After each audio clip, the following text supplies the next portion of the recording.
Hello বন্ধুরা, আমার আরও একটি নতুন ব্লগে তোমাদের স্বাগতম।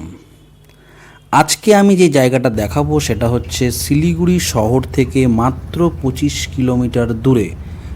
শিলিগুড়ি থেকে শুকনা মোড়, সেই শুকনা মোড় থেকে রাইট নিয়ে শুকনা ফরেস্ট পার করে ঋষি রোড ধরে নিতে হবে।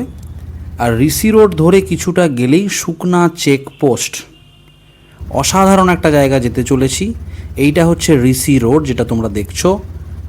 অসাধারণ একটা scenic beauty hilly tourist spot, Rohini view point বা রোহিণী লেক। অসাধারণ জায়গা, একবেলায় ঘুরে আসার মতো অসাধারণ একটা জায়গা। 1 থেকে 1.5 ঘন্টা লাগে। আর এই ঋষি রোডের ডান দিক বাঁ দিকে শুধু চা বাগান। আর ঋষি রোড থেকেই শুকনা চেকপোস্ট, আর চেকপোস্ট থেকেই ডান দিকে নিয়ে নিয়েছি আমি এখন সুভাষ ঘিসিং মার্গ রোড। আর যেই মার্গ রোডে ঢুকেছি, অসাধারণ সামনে একটা দৃশ্য, অতুলনীয় দৃশ্য। দার্জিলিংয়ের পাহাড় আমাদের সকলকে ওয়েলকাম করছে। অসাধারণ জায়গা, অসাধারণ জায়গা।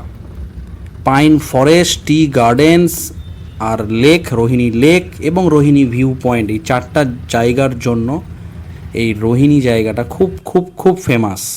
দারুণ জায়গা। ফ্যামিলির সাথে গেছিলাম, অনেকেই ছিল, দাদা, ভাগনারা, দিদি, বোন, মামা, অনেকেই ছিল। তো দারুণ একটা এনজয় করেছিলাম সারাটা দিন হই হই করে। আমি আবারও বলছি, না ঘুরলে জীবন বৃথা। এই কথাটা একদম লিখে নিতে পারো তোমরা।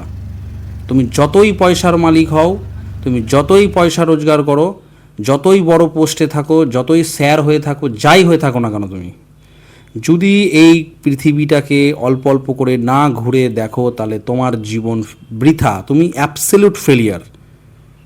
সোজা কথা আমি সোজাভাবে বলতেই ভালোবাসি। যাই হোক, রোহিণীটাকে দারুণভাবে এনজয় করলাম। চলো এবার তুই রোহিণীর ভিউ পয়েন্টটা তোমাদের দেখাই। এই হচ্ছে রোহিণী ভিউ পয়েন্ট। নিচে আমরা গাড়ি পার্ক করেছিলাম, দিয়ে ওপরে উঠে এসেছিলাম। এই হচ্ছে রোহিণী ভিউ পয়েন্ট। আর এর পেছনেই ঠিক রয়েছে রোহিণী লেক। খুব সুন্দর, ফ্যামিলি নিয়ে টাইম পাস করার জন্য, প্রকৃতির সাথে নিজেকে কানেক্ট করার জন্য অসাধারণ একটা জায়গা। ঠিক আছে, চলে যাও, যাদের হাতে সময় আছে, একবেলা হাফবেলা চলে যাও, জায়গাটা এক্সপ্লোর করে আসো, দারুণ লাগবে। আর এখান থেকেই ফেরার পথে আমরা একটু মিরিক লেকে দাঁড়িয়েছিলাম। সন্ধে হয়ে গেছিলো। মিরিক লেকে 2-1টা ছবি তুলে, ওখানকার বিখ্যাত মোমো, পাহাড়ে না গেলে তো মোমো মিস করা যায় না, পাহাড়ে গেলে মোমো খেতেই হবে, তাই মোমো খেয়ে লামাদের সাথে ছবি তুলে আবার বাড়ি